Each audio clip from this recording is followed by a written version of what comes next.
VP, Teaching and Learning, the faculties of Science and Health in the Lassonde School of Engineering are very proud to introduce Dr. Barbara Oakley today. Dr. Oakley is a professor of engineering at Oakland University in Rochester and a visiting scholar at the University of California. Her work focuses on the complex relationship between neuroscience and social behavior. Dr. Oakley's research has been described as revolutionary in the Wall Street Journal, and she has published in outlets as varied as the Proceedings of the National Academy of Sciences, the Wall Street Journal, and the New York Times.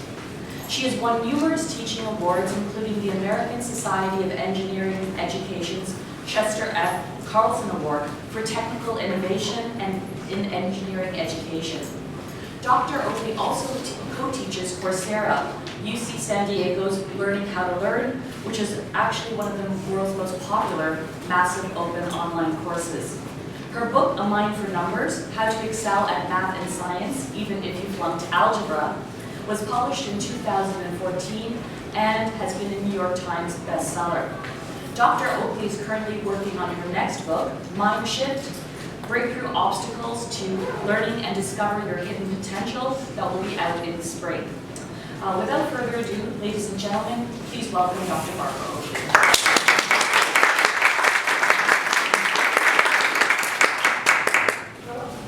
Can you all hear me all right? Vera, I so appreciate the invitation to speak here today. This will be a privilege to share a little bit about, well, I'll be talking about three major subject areas today. This morning it will be active learning and teamwork and so forth in the classroom. Then in the lunch plenary session, I'll be speaking about learning how to learn, and that's highlights from the course Learning How to Learn, which is actually the world's biggest MOOC. We have about 1.6 million students, registered students. And then in the afternoon,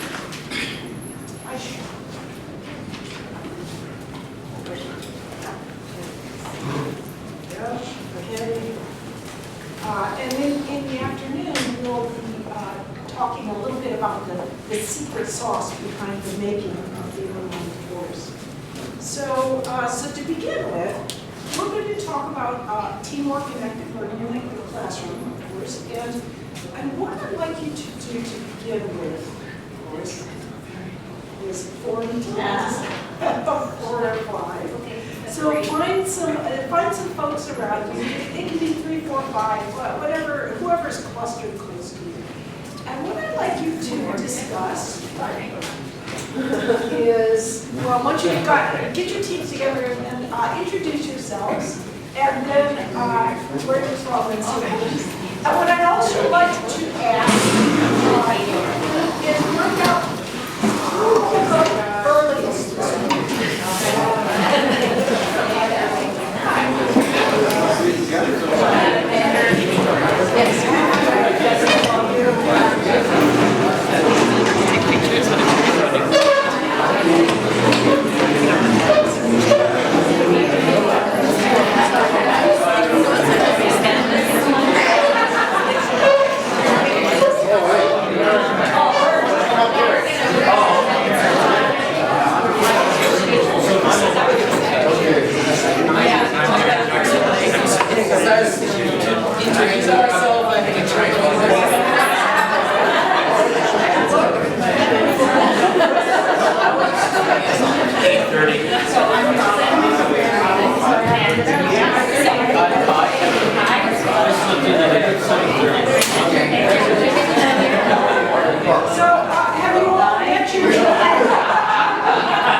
Okay, are you ready for the question? Okay, so here's your question. What is the difference between a television show that teaches about something and a classroom that teaches about that something? And you can choose whatever you want or think general. And then ask yourself, is one better than the other? And if so, why and why not?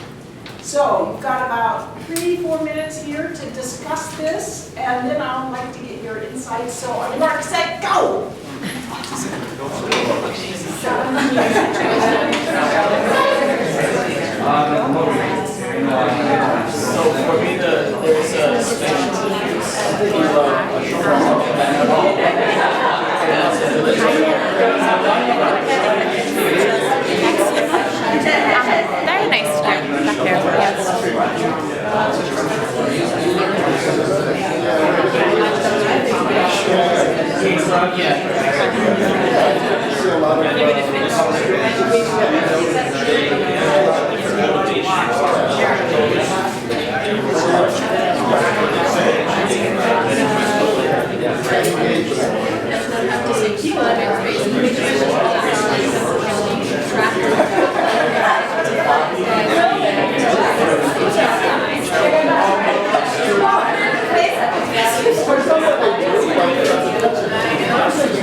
But that's naive. That's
Usually you turn this.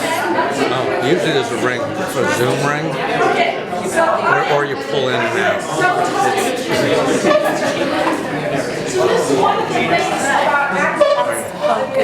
Yeah, pull out and see if it. It's usually pull out or turn. There also may be a control, an electronic zoom.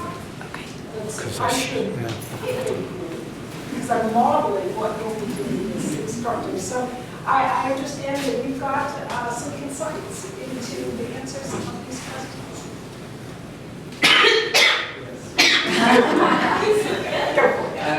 So what did we were debating actually whether a television show sort of has the resources to engage students in psychological understanding of getting people addicted to TV shows that have that advantage. Whereas in a classroom, Peter, what company? Sorry, can't hear you. In a classroom, the advantage is that you can sort of cater what you're teaching based on the response you get from students, so it's more flexible or adaptable that way. Great. Whereas a television show is fixed. Okay, yeah, those are good points. We talked about the ability to turn off a TV, to fast forward, to record, to be able to go back, to watch it again, or if you miss something, to repeat it so you get the level of understanding that you wish. In a classroom, however, there's at least a potential, because it doesn't always happen, but there's a potential to engage with people who are in the room with you in a different way than you would be able to engage with a television set. So, in other words, there's some advantages and disadvantages for each approach, right? So television, you can maybe or video, you can replay and so forth. So, and then in class, you can do more active kinds of things. So other insights. Is this kind of what any of? Yes. So in television, you can have multiple takes to get it right, whereas in the classroom, you only have one take. Oh, that is such a good point. So television, You have multiple chances to get it right on television. No, I Oh, just now had another chance. yeah. so television, you can actually, what is being presented can be the best possible presentation by that person, because you can throw out example. So I've heard it compared to television is a little bit like dating. You know, you can put your best possible face. Dating, you just like, you get all dressed up, you're on your best behavior. If it's really bad, that might even cancel, right? But an in-class, going to class and an in-class relationship is more like marriage. What you see is what you get. If you're having a bad day, that's what you get that day. So I think there's actually advantages and disadvantages to either approach, I think. So other insights? Yes. I think there is the possibility of co-creating within the classroom. It's much more difficult to do that with a one-directional medium, like the TV. Right.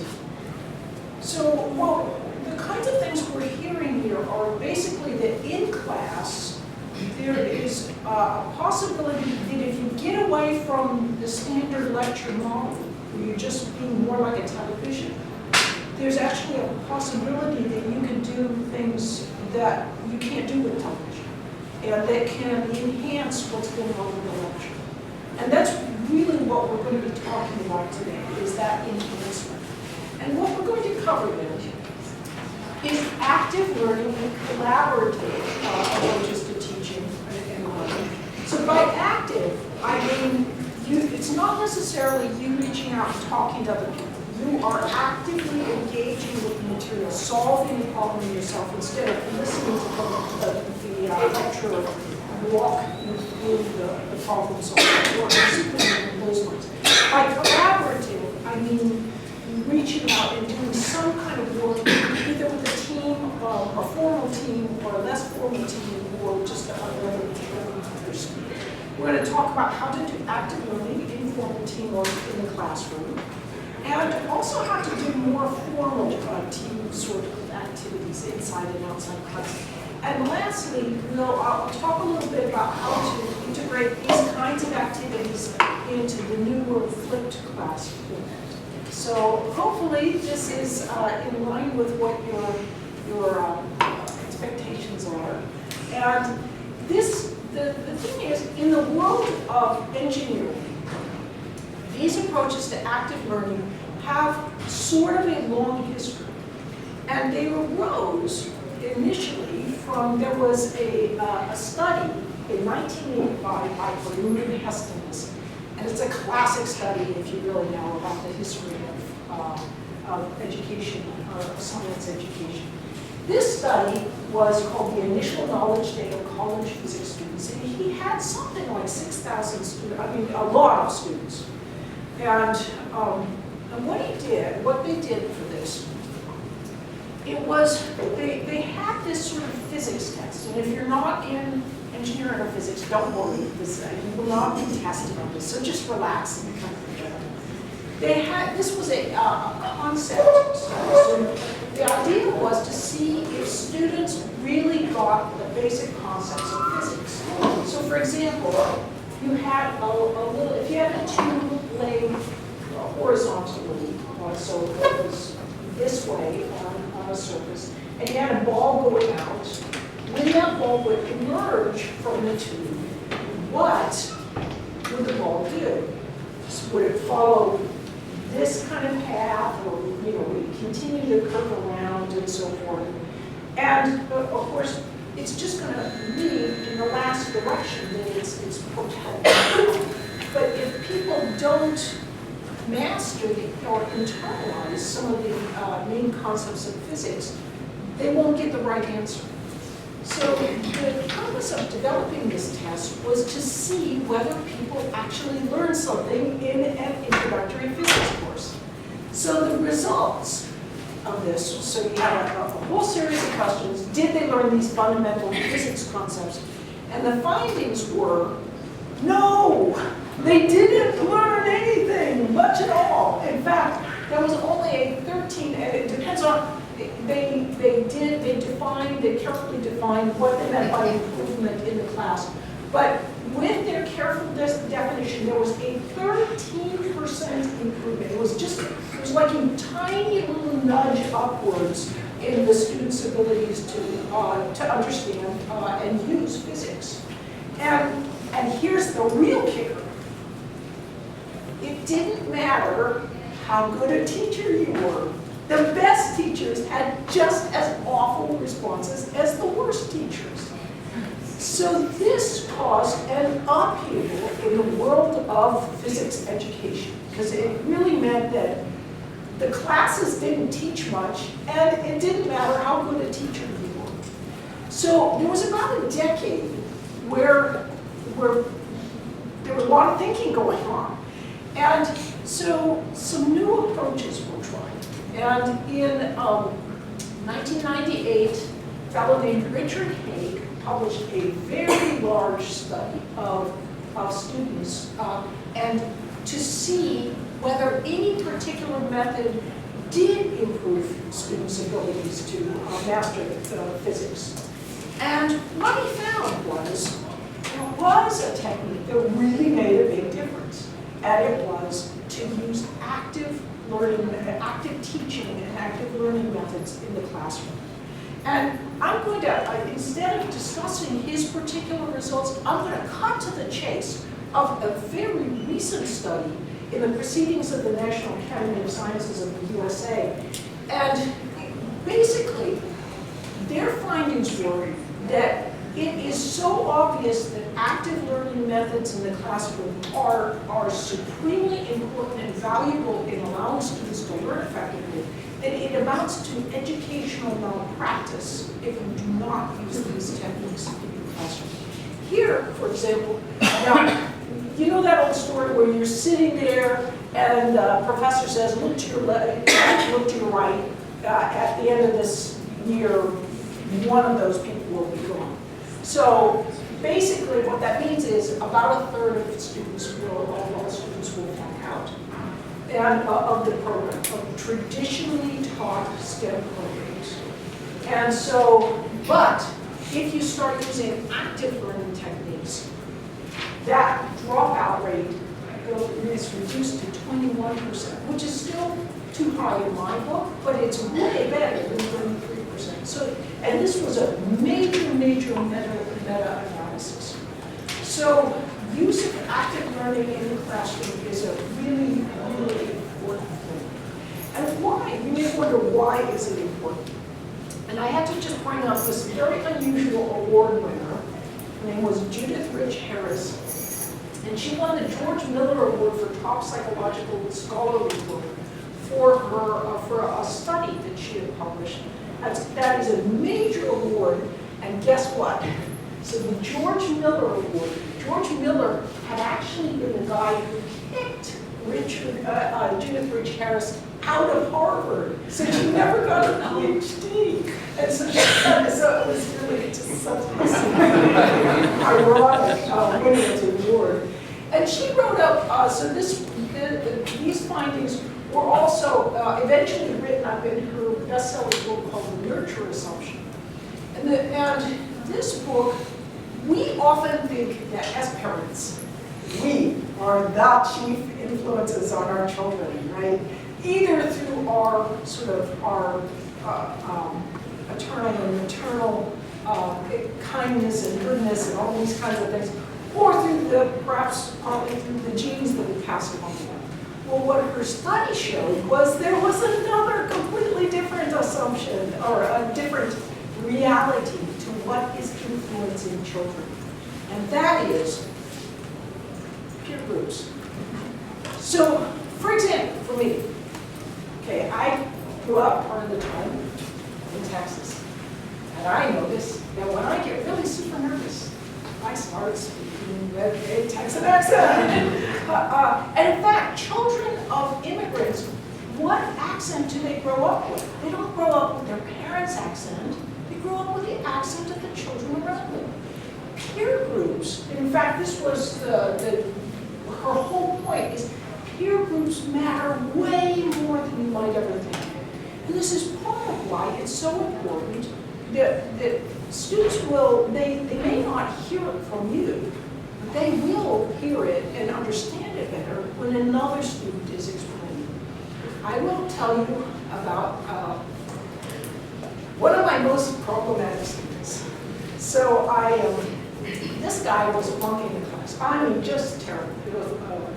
And I would try to say, you are just not understanding the material. You've got to really buckle down. You've got to start studying and working with the material. And he just kept insisting, and sometimes this was my very first semester as a teacher, as a professor. So it was like, I didn't know how to handle this. And he was kind of like, she's just such a terrible teacher. And I'm like thinking, I don't think I'm that bad. But he was really insistent that I was the problem, wasn't him. So I went off, and I won a little award, and I went to this conference, and I saw there was this seminar or workshop on student-centered learning. And I thought, God, that sounds really stupid. Because I mean, are we supposed to be the ones that are up there teaching all of this? But somehow I ended up going to this seminar, and it really did completely change my life. This was taught by Rich Felder, who and his wife Rebecca Brent, and they are very, very well known in the field of engineering. And he asked me to write the foreword to his book, so I was like, it turned around over all the years. So so what is found is, or what I found with this one student, I came back after learning about some of these active learning approaches, and I came back and I implemented them the first step in the classroom. I said, you guys didn't do so great on the test. I want you to get into teams, I want you to sit there, and I want you to work through this test, and I'll give you some extra points for doing this. Do you know, so that classroom erupted. They were like buzzing and everything. I'd have people coming up and saying, you know, I learned more today than I have all semester. And then someone comes up and said, and then, believe it or not, so 2 guys from that one, the one's problematic students group, they come up to me and they're like, you know, this guy really doesn't know anything. And I'm like, no. And then the guy comes up to me himself and says, you were right. I really didn't. It was me. And just from then on, I was sold, completely sold. I mean, how could you not be? So active learning can really make a dramatic difference, especially because it can be so great to sit there and listen to someone all the time. But there's another thing, another reason that active learning approaches in the classroom can be really compelling. And if I'd given the talk on learning how to learn first, you would understand it better. But what I'll do now is I'll just allude a little bit. So at the lunch session, we're going to talk about the brain's different modes of learning. And we often think that learning only takes place when you are focusing directly, when you're using task-positive networks, and you're focusing on the person or the issue. That's not true at all. And in fact, when you turn your attention off after focusing, for example, if you're even switching your attention to something else, like a person right next to you, you're activating a very different set of neural networks that allow you to perceive the material in a different way, and it's really helpful. So again, these kind of active learning exercises can be really helpful, and not least because when students are faced with things like this, which I think are incredibly beautiful, they can often end up like So why should you use active and collaborative learning? There's just a host of reasons. The students, as we now know, are doing more and more research on this. They achieve at higher levels. They retain the material more deeply. They keep it longer, and they're less likely to drop from a program. And for disadvantaged groups, that is really, really important. And if more than that, they have greater communication skills. Often I will pick on somebody directly in class and say, please come up now, and